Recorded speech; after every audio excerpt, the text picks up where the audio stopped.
Salam sejahtera Malaysia. Denyut nadi suara rakyat bergema di channel ini. Nampaknya betul juga peribahasa, kerana mulut badan binasa. Kerana mulut badan binasa. Wan Ahmad Faisal sekarang dalam masalah besar kerana kelancangan mulut, kerana hanya bersandarkan kepada surat layang yang dia kata peruntukan dilencongkan lah. Lepas itu disebut pula Dewan Rakyat pula tu.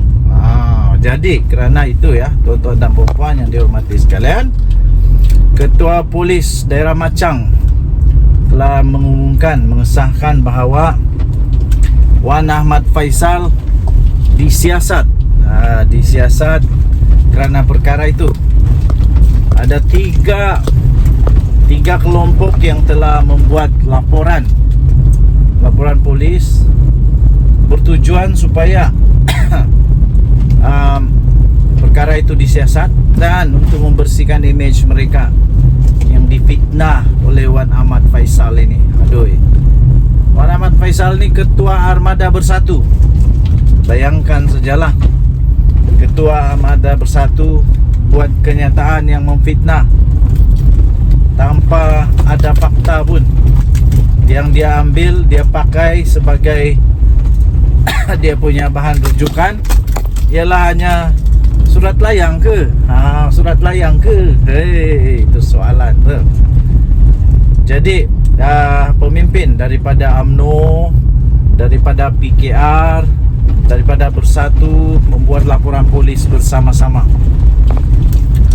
Jadi tuan-tuan dan puan, ada orang komen saya juga. Mereka kata sekarang ni sikit-sikit saman. Siapa yang menyebabkan benda tu? Jadi kalau tak ada fitnah, tak adalah jadi saman menyaman. Laporan polis dibuat. Yang Wan Ahmad Faisal buat fitnah tu apa hal? Takkan mau biarkan saja. Takkan kita mau kasih biar saja kan orang fitnah. Mestilah kita mau perbetulkan. Itu semua tidak boleh dibiarkan begitu saja. Kalau dibiarkan begitu saja nanti naik kepala. Ingat tak ada undang-undang di Malaysia ini kah? Kita ada undang-undang. Kita ada undang-undang komunikasi. Kita ada undang-undang sivil.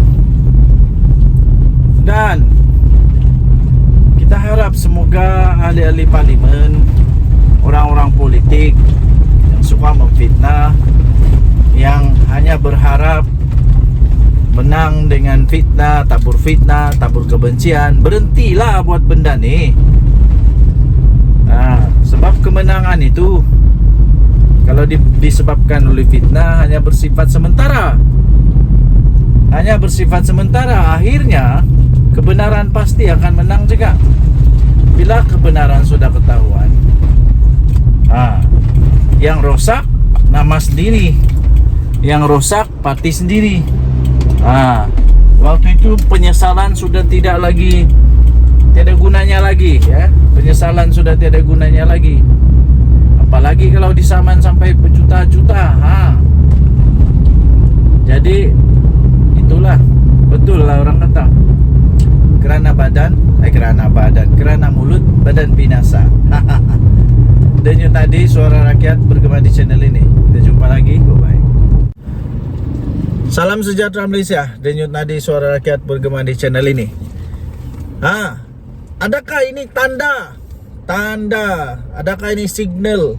Adakah ini satu petanda buruk bagi kerajaan perpaduan, kerajaan Madani? Adakah Zahid Hamidi, Tok Matasan dan geng-geng yang lain dalam UMNO bersedia untuk menarik sokongan daripada Datuk Seri Anwar Ibrahim?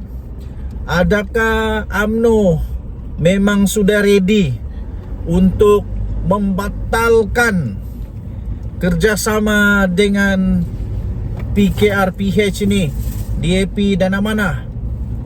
Ini berikutan kekalahan Najib Razak di mahkamah apabila hakim menolak permohonan rayuan untuk semakan kehakiman.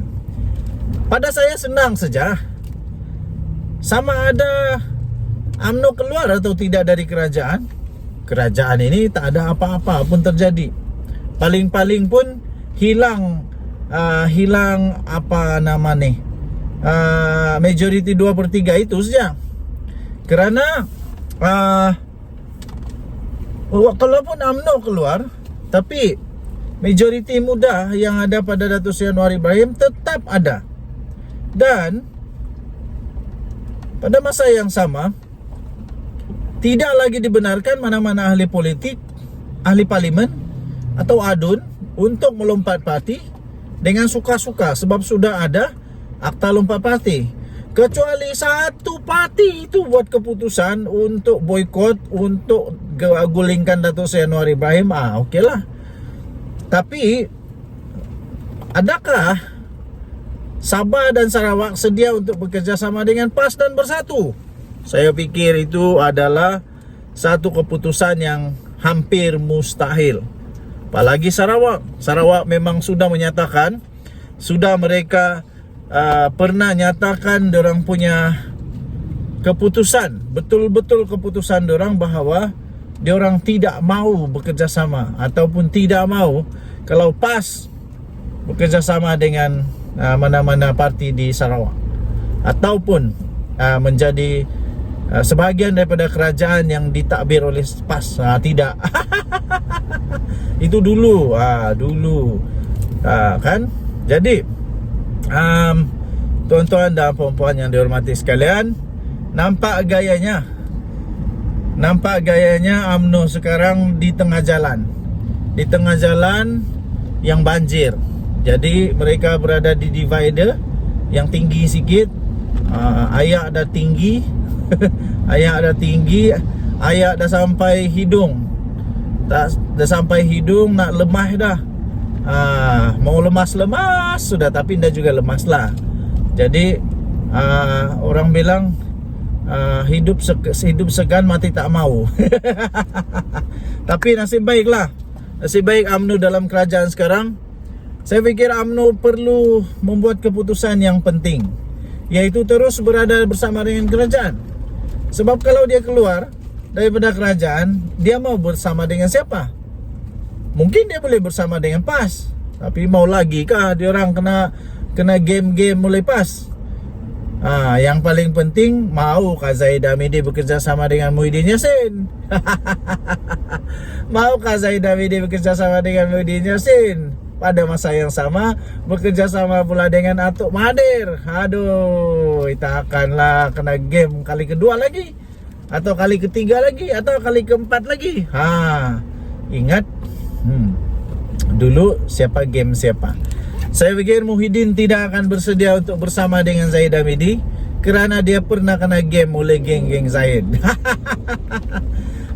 Ingatkah lagi waktu Zahid Hamidi, waktu Muhyiddin Yassin terpaksa bubarkan parlimen, terpaksa letak jawatan, terpaksa dia letak jawatan sebab dia kehilangan majoriti yang disebabkan oleh MP UMNO lah. Lepas itu Ismail Sabri Yaakob jadi Perdana Menteri. Geng-geng yang sama juga yang minta supaya dibubar parlimen. Bubar parlimen dengan cukup yakin, overconfident, kalah teruk pula UMNO. Inilah yang terjadi dengan UMNO. Jadi saya fikir kalau UMNO keluar dari kerajaan, mereka sebenarnya sedang menggali lubang untuk memasukkan otak di dalam itu. Jadi kalau mau survive terus, saya fikir mereka perlu bersama dengan Datuk Seri Anwar. Tapi kalau UMNO betul-betul keluar, bagus juga sebenarnya. Kalau UMNO betul-betul keluar, bagus juga. Tidak adalah yang perlu ditanggung oleh Datuk Seri Anwar Ibrahim, yang dipakai oleh ahli pembangkang untuk kenakan senjata, untuk kenakan Datuk Seri Anwar Ibrahim. Denyut nadi suara rakyat bergema di channel ini. Jangan lupa tekan butang subscribe, like dan share. Malaysia kita punya, cinta Malaysia ku, kita jaga kita. Kita jumpa lagi, bye bye.